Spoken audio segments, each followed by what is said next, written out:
Welcome to day one of the Feeding the Future seminar. Nordic expertise meets Nigeria's livestock ambition. We are gathered here because Nigeria stands at a defining crossroads. Our nation is endowed with vast arable land, a youthful population, and a rapidly growing demand for food and protein. Yet despite these strengths, our livestock and dairy sector remains significantly underdeveloped, contributing far below its true potential to national output.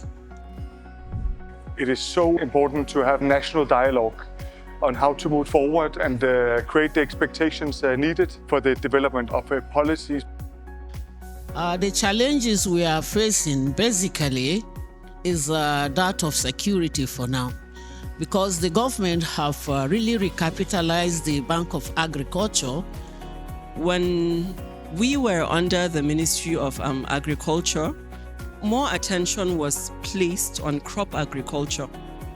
Leaving the livestock agriculture way underdeveloped because the funds were not there to meet up.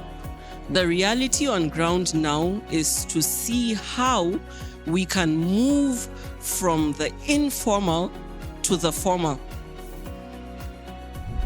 The meeting has the potential to translate to not just helping this current administration achieve its aim of a $1 trillion economy, but also it has the potential to solve very key problems in interestingly diverse range of industries like health, wellness, beauty and cosmetics. This panel in particular is how are we going to bridge that gap between what we need to have in the agricultural sector, particularly the livestock industry, and getting to where we need to be. For instance, vocational training is quite important. You need to have some practical experience and knowledge.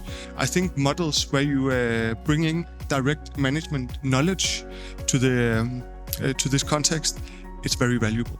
So you need to have a model building up a local capacity from smallholders and up to institutional level. We do have private companies in Denmark that helps initiating these kind of things, investments and doing all the management trainings and so everything basically. Yeah?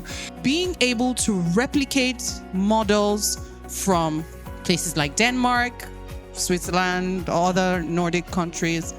There is a model that we have tested and I swear by, and it's the model of education, employment, and enterprise as a baseline.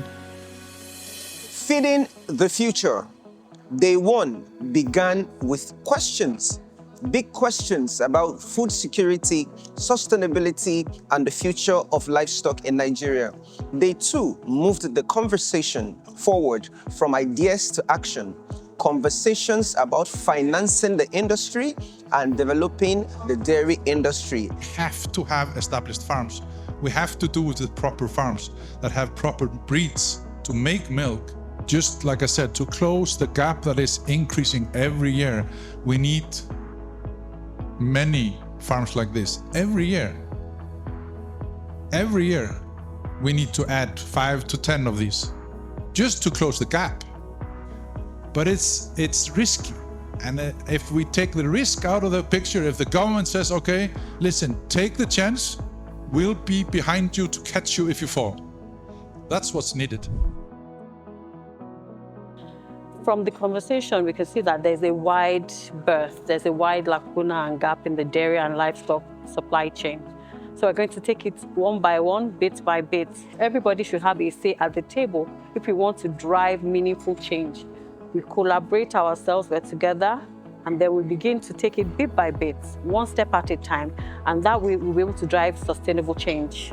I believe for us to feed the future, the best we can do is to now repackage what we have in the dairy stock now, where we now have building capacity of people to develop the value chain, look into dairy production in Nigeria. When you talk about agriculture or agribusiness, the main issue is the risk. So what we do at NERSAL is that we identify the risk, we dimension the risks, and we share the risks with the lenders just so that we are able to catalyze more finance into the sector. The banks follow the money, which is actually true. So following the money, you need to prove to them on paper, apart from the practical, that the business they are putting their loan in is actually viable. We know, like I said, agriculture is a very, very high-risk business. So banks, we always want to test your business under different scenarios to see if it's going to be profitable.